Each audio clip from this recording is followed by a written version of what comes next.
And sometimes have more planning that helps us know what to create as opposed to being caught off guard.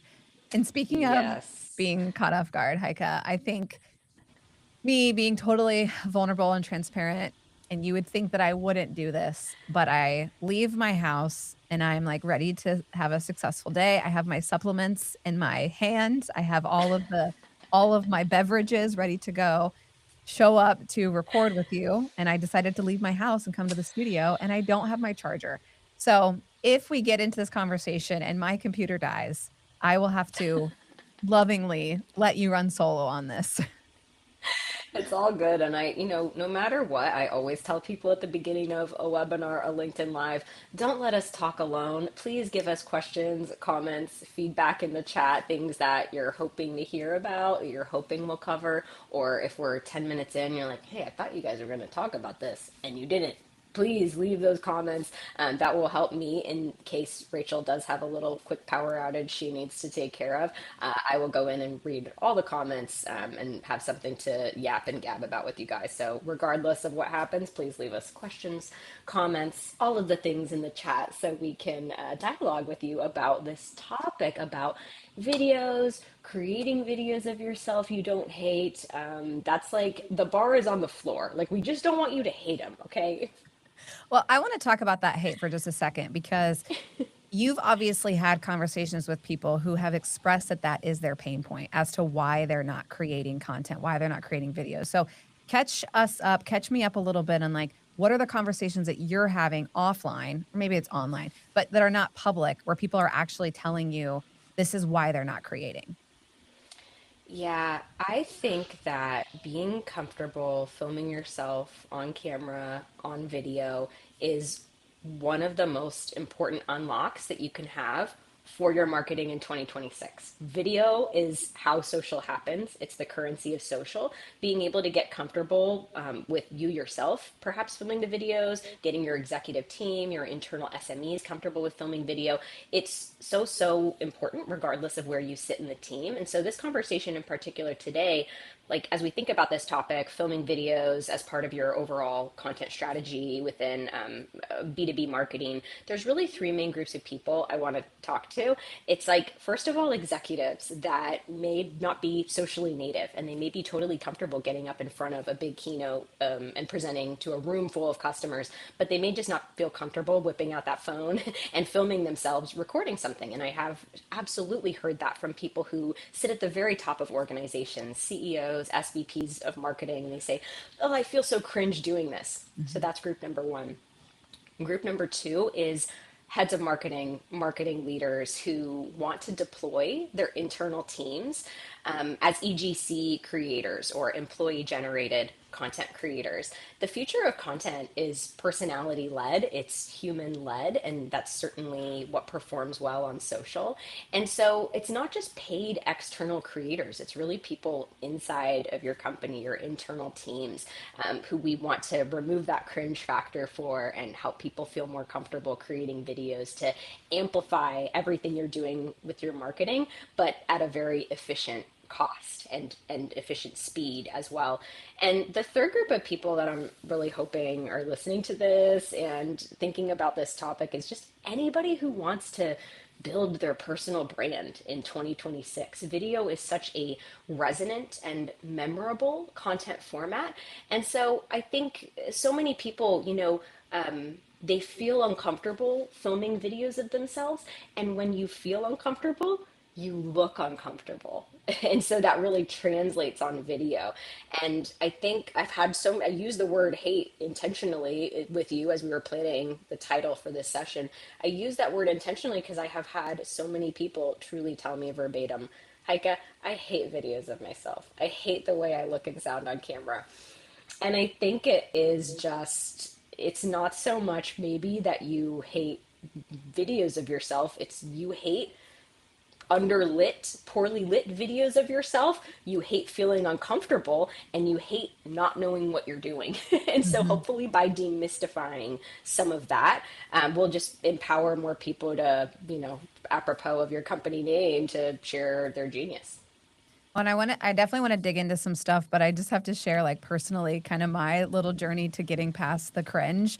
I think you might resonate with this is like half the battle is just creating and getting it out there so that you can move forward. But there was a period of time where I would record little videos and I would send it to a couple people on the team just to be like, does this give you like, is this cringe? Like, what's the vibe? And like one time I did one and it was like so dumb, but it was like 4 a.m. situation. You know what I mean? And so like I got up really early and I felt inspired.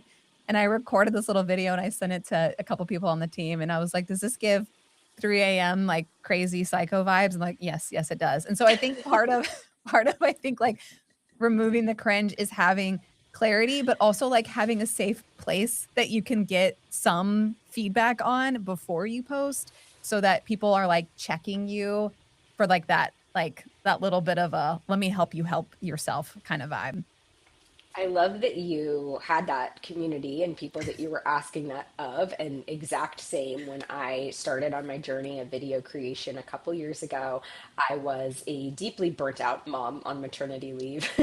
I really had a vision of growing my personal brand, getting some new career opportunities, but most of all, just learning the skill of video editing. Like, I think it's such a crucial skill to be able to take a video, make a few edits and tweaks to it, and like publish it on social media. That will get you so far in today's marketing ecosystem. And of course, we want to have the more highly produced, fancy stuff for our big events and big brand moments to shine. But being able to take something, an idea in your head, and make a few little tweaks to that video and publish it in the speed of social is huge. And so I really wanted to learn that skill of video editing. And similar to you, yeah, I definitely had a bunch of people that I was messaging, friends of mine that sat on social media teams that I was like, hey, did I crop this the right way? It's supposed Yeah. to be vertical, right? Like, I was like, should it be horizontal? Should it be vertical? Like, the very basics of publishing a social media video were so new to me. And I would love to hopefully encourage people listening to this by saying, like, when you're thinking about doing this, it seems so daunting at first, but what used to take me 2 hours to film now takes me 2 minutes. 100% true. Like, this is so, so true. I would sit up in my room and I was like, okay, did I film it right? And it took me so long to film each line of the script. Now I can do that in just a fraction of the time. And so it really is about practicing. And so if you say to yourself, you're like, oh, I'm terrible on camera, you're probably not terrible on camera. You're probably comparing yourself to people who have practiced hundreds of times, and you have practiced a handful of times. And I want to get into more specifics around like how people should start, what are some of the things that they should do. But before we do that, I want to dig into a story that you shared with me around just some of the success of what EGC can do for a company. And so I'd love for you to share your story a little bit, if you can, around you going to Cannes and how that impacted the brand that you were working for in a really positive way. Yeah, thanks for this. And I know, like, for many marketing teams, I talk to people that work in so many different roles, industries, big companies, small companies. I'd say for me, probably the one area that I am hearing almost all the marketing teams that I'm talking to investing more budget in 2026 is around events.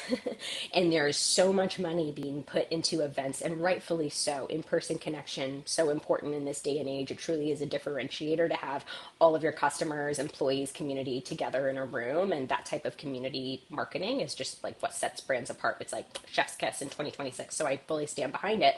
That being said, at an event, you don't want that event to just live for a moment in time and just like be done, right? You want to create content that exceeds just the limits of that room and goes out into the world through the power of social and immediacy, and just reaches your entire global community.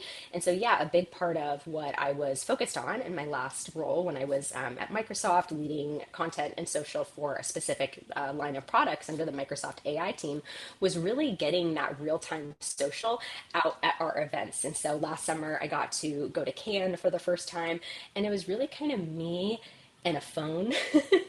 And I was trying to figure out, how do I get all of this great content that we're capturing here at this event out to our broader community. And so I was able to work with a number of our leaders who put tremendous trust in me, interviewing them on the beaches of Cannes, a number of our customers and subject matter experts who let me film different parts of their panels and sessions.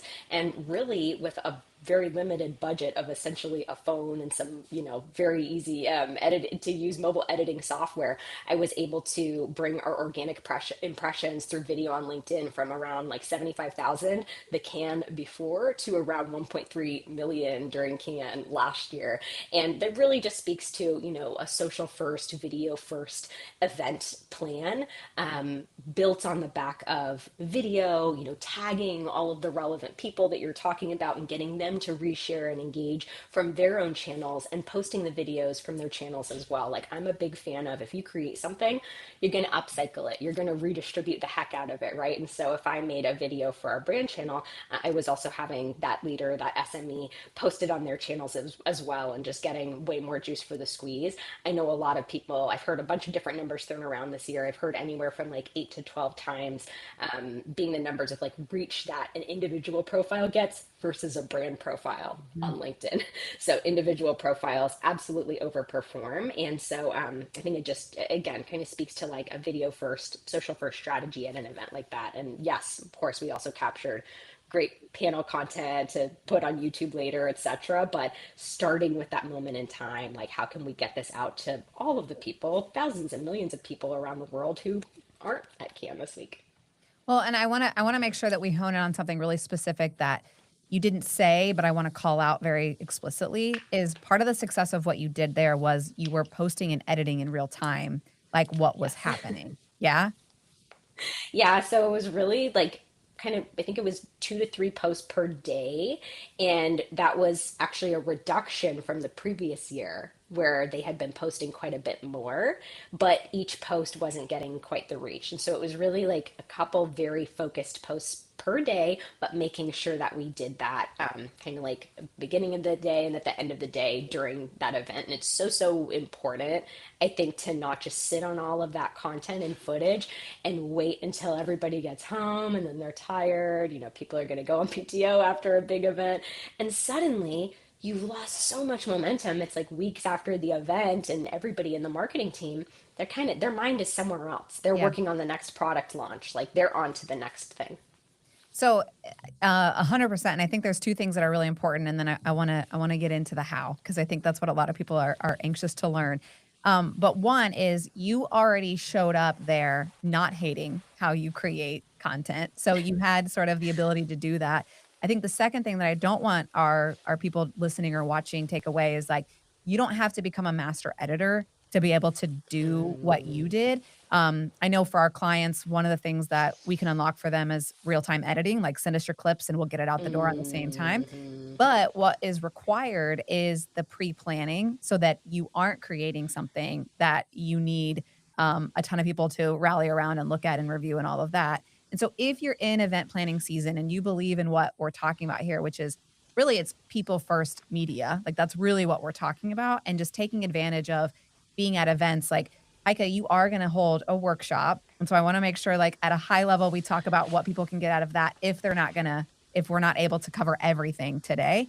Um, talk to me about that for about 2 seconds, and then let's jump into more of these details. Yes. So, like I said, I think, Rachel, through our conversations as well, and the clients that I know you have at Share Your Genius, so many companies are seeing that people first media is outperforming all of the other things that they're creating. It's getting them so much mileage at scale and on a limited budget, because we all know it's 2026. Ain't nobody coming around and giving us millions more dollars as marketers. Every dollar is being scrutinized and observed, like, okay, what are we spending this on? What's the ROI? And so we know that that people first media, like you said, is, and social distribution, right? Zero click marketing and all of that, is bringing us to this era where we really need to get more comfortable shipping people first, social videos at scale. And so, yes, Share Your Genius, Rachel's team, and I are going to be partnering for a 3 hour workshop in March. It's going to be, I believe, like March 25th.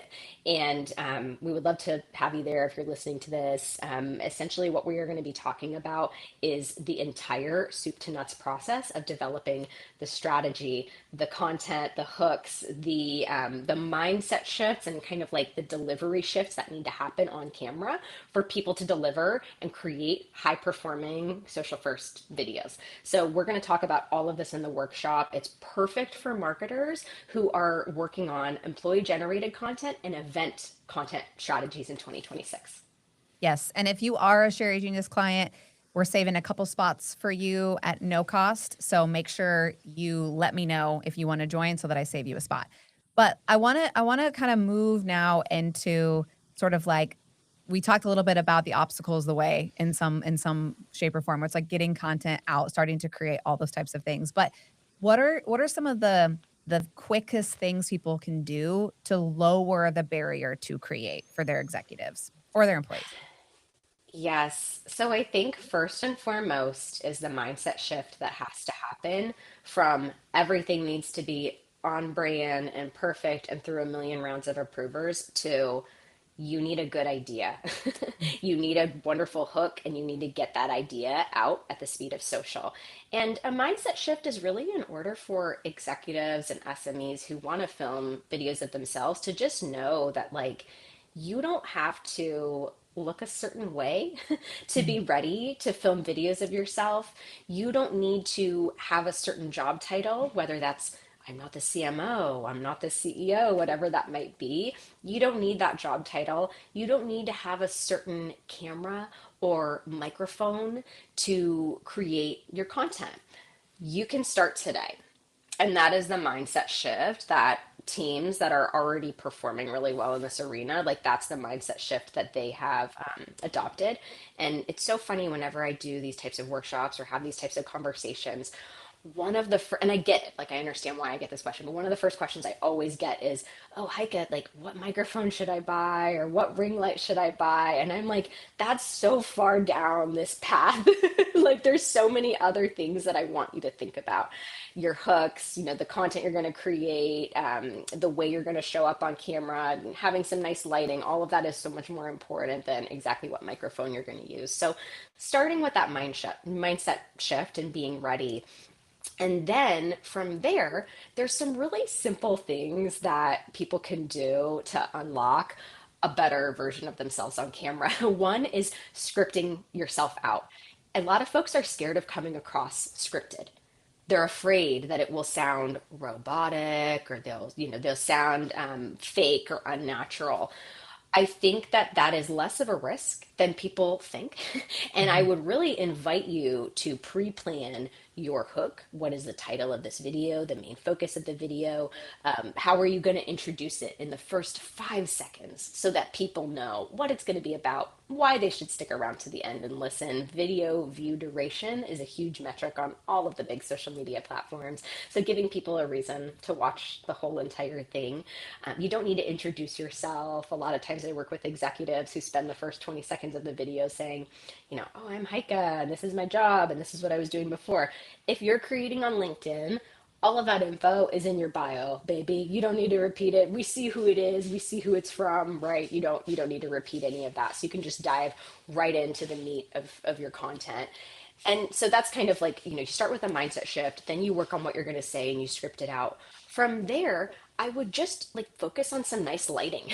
And so I Mhm. think when people say, oh, I don't like the way I look on camera, they're often in a shadowy, underlit place and they're getting eye bags or they're not liking the way that they look. And so facing a window in some morning light, some afternoon light is like a free way to come across very well lit on camera. And then the last thing that I'd say around this topic, as you're getting started, is to go back and look at videos of yourself, watch them, but actually close your eyes. And a lot of people don't think about their voice when they think about videos. They think only about their face and their appearance. And while that's important, and I want you to look and feel comfortable when you're filming content, your voice plays a big role in how you come across, the credibility that you bring, whether you sound rushed or nervous or excited. There's so many different tones that we bring to our voice. And so I invite you to really think about the way your voice is coming across and listen to your videos back. Like, don't just watch them with the sound off, really listen to them and think about, what your voice is conveying. So those are a few of the first steps that I would take to get started. Yeah, and I think there's 2 things there I'd love to, also share just in the experience that I have in working with the clients that we have in creating content, and, like, one is a really simple kinda trick in implementing what you're saying where it's, like, script things out and actually, like, have a point of view that you wanna capture. I use on my phone, I use the Riverside app, and I put in the teleprompter of what I'm trying to say, and you're on your screen and you're Hmm. reading it, and you can't totally tell. So, like, if it's something that, like, I'm not yet practiced with, I'll do it like that. It's like an easy trick, and it's already connected to your production company or your team or whatever who already has access to your studio. And then the second thing that I love that you said, because I feel like this is so missed when people are creating content, is that idea of like closing your eyes and actually listening to how you sound, but also listening or paying attention to where you start to distract yourself, where your mind starts to wander. Now we're talking about shorter form clips and things like that, but typically, like if your brain is starting to wander while your eyes are closed and you're listening to something, that's usually a good clue that that should be edited out or that you could have said it differently or you should stop earlier. But like closing your eyes and experiencing the content you're creating is so um such a way to do things. And I don't I have not heard anyone else say that before. And Jillian is a good friend of mine and she used to work at Sherry Genius. And I know you know her from user evidence. And that's like something her and I talked a lot about when we would create content for our clients is like, don't review because you're worrying about like misspellings or stuff like that. Like, yes, you need to do that from a quality perspective, but from a content perspective, close your eyes. And that is enough. Yes, and I love that you mentioned that about Riverside too. They also have like a eye contact feature too. So if you are like looking around a little bit, you could like drift the eye focus back where it should be. But yes, I think having your notes, having a script, you should not be allergic to that. I Yeah. think people are so much more likely to tune out a video because it's boring, because it doesn't have a clear focus, because the speaker is all over the place and not really clear in their examples. They're so much more likely to tune out because of that. And really, the underlying thing I'm saying is because the video doesn't provide value, then they are somebody sounding a little bit too prepared. And so I think most of us, when we're speaking to straight to camera for video, when I give people this exact same advice. If you're getting up on stage in an event and you're speaking in a panel, have your talking points scripted out. You can always add a little bit more of a personal story to them, add some flourish later on as you're delivering it, but have the main points across that you want to deliver in the moment, really script it. And the way that social media videos are filmed nowadays and consumed by our audience, it's so normal to have quick cuts, like Mhm. fast cuts between each line. You don't need to sit down and memorize a 3 minute script. Like I don't do that. I've been creating videos for, a couple, I think last year I went and did the math and I created over 300 videos of myself talking last year. And I probably more than that. Honestly, that was like the ones that I could actually track. And there was probably some that I missed in my math. I'm an English major, not a math major. So at least 300 videos. I never sit down and try to memorize a 2 or 3 minute script. Like I do everything in little bitty chunks and I try to deliver each line with the most authenticity and power that I can. And so that's what I would encourage you to do. And as you're, filming content for like longer form event motions and things like that, the exact same advice applies, which is leading with your hooks, the best information, telling people what you're about to tell them, then you tell them and then you say at the end, this is a recap of what I told you, here you go. Yeah, so those listening, she just gave you a little framework for how you should run your scripts. And the other thing I want to call out, again, just to be really explicit with people, is you don't have to cut it all or record it all in one take. You are allowed to Mm. record lines at a time and then splice it together. We do that all of the time. It's also a good strategy for trying out different hooks, even if the meat stays the same. So just know that this is something that can be fluid. It is creative. It doesn't have to be perfect from the beginning. It is an evolution. And I want to lean into the word creative a little bit because Heike, I think one of the things that's really special about you is just you're so fun. Like you've kind of found like what works for you, where your personality shines, where like and that might not be somebody else's like gift, but I'm curious like how do you talk to people about how they can find their own creative freedom, even if it's within a brand structure of like the content that they need to be kind of getting out there? Talk to us about that a little bit. I think there's two pieces of advice I would give. And I think the first one is to find your fun. The person who's having fun filming videos of themselves is always gonna be more consistent, be higher performing on social media than the person who's hating it and who's dreading it. If you're dreading it, We can tell. we can tell. We know that you don't want to be there. We can tell. So so find what makes this fun for you. And I'll give you a personal story, and then I'll give you my second piece of advice. So, a personal story. Last year, I had a brand video that I had to film for a brand, and I was really having trouble feeling inspired to film the video that day. My kids were kind of sick. I had to deliver the video by end of day, and I'll be honest, I wasn't in the mood to film it, and I had to. I had to. And like I just said, we can tell if you're dreading, and I knew that my energy was not going to come across quite right. And so what I did is I had a script that was approved and I had to film, according to said script. And so what I did to kind of change the narrative on my own self and make it fun was that I decided, instead of sitting down at my desk and doing the video as a straight to camera video, I decided to do it as a walk and talk and to walk people to my favorite coffee shop with me. I recorded a bunch of lines on my way there. I grabbed a delicious cup of pandan horchata iced latte coffee drink from the coffee shop, and I filmed the rest of the video like sitting down and drinking, the coffee.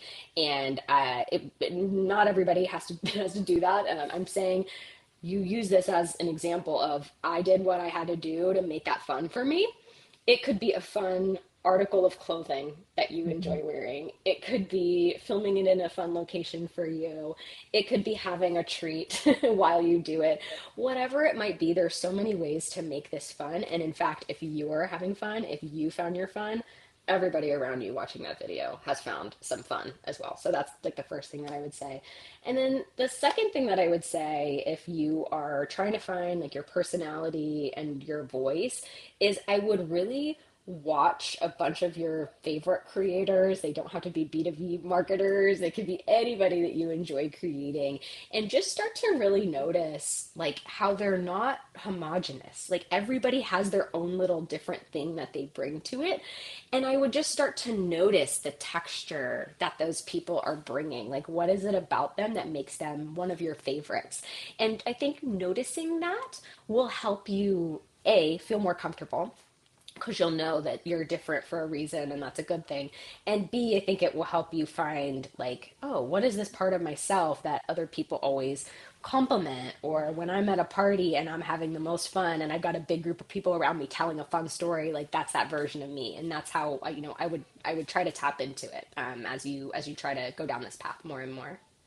Yeah, there's two observations that come to mind for me is one, it's like finding the story within the story. And I think great storytellers are able to do that, where they're able to layer in multiple stories at one time. And sometimes your audience doesn't even know it, but they experience it. So just that idea of like you doing this brand story like video and then also having us go on a walk with you to get your coffee. Like that's a story within a story.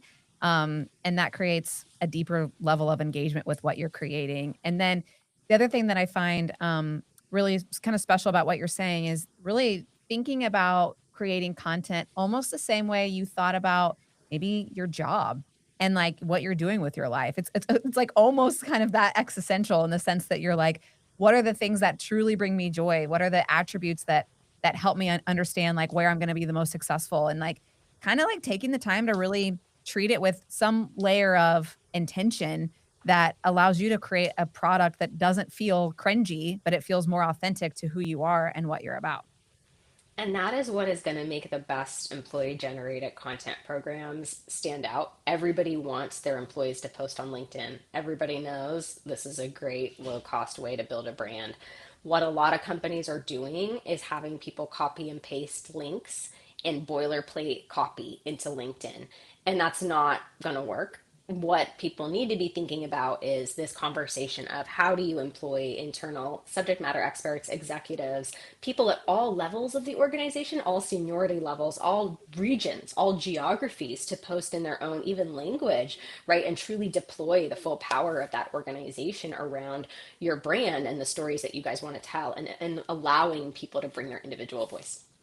I'll say this, I know we're getting close on time, but I'll say one tactic to deploy if you're, deciding how to roll out an employee generated content program, is do a pilot program. Identify like 3 to 5, maybe 7 employees that have indicated interest or already engage online in creating content themselves, and help support them by creating a pilot program where they have like some coaching. They work with the content team to help understand like what messages they need to bring to market, what their specific point of views could be, and kind of roll it out in that way. And we have clients who gamify it for their brands and just really make it part of like an opportunity for your employees as opposed to something that they have to do.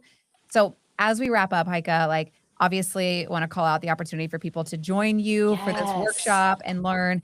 But if people walked away with one thing today, what do you hope that they learn and apply? I hope that you remember you're probably not terrible on camera. You're just comparing yourself to people with way more experience than you have. So, for exactly $0 and with a supercomputer you probably have in your pocket, you can begin to get more comfortable, test filming videos of yourself, test different hooks, write some scripts that you think are going to be really fun to film. And through that process, not only are you going to get better, but because you're getting better as you deploy this type of thinking in your entire marketing organization, that power is going to spread. Okay. Let's keep chatting, but take it off live so that we can Yes. keep thinking about what people can learn and apply. And Yeah.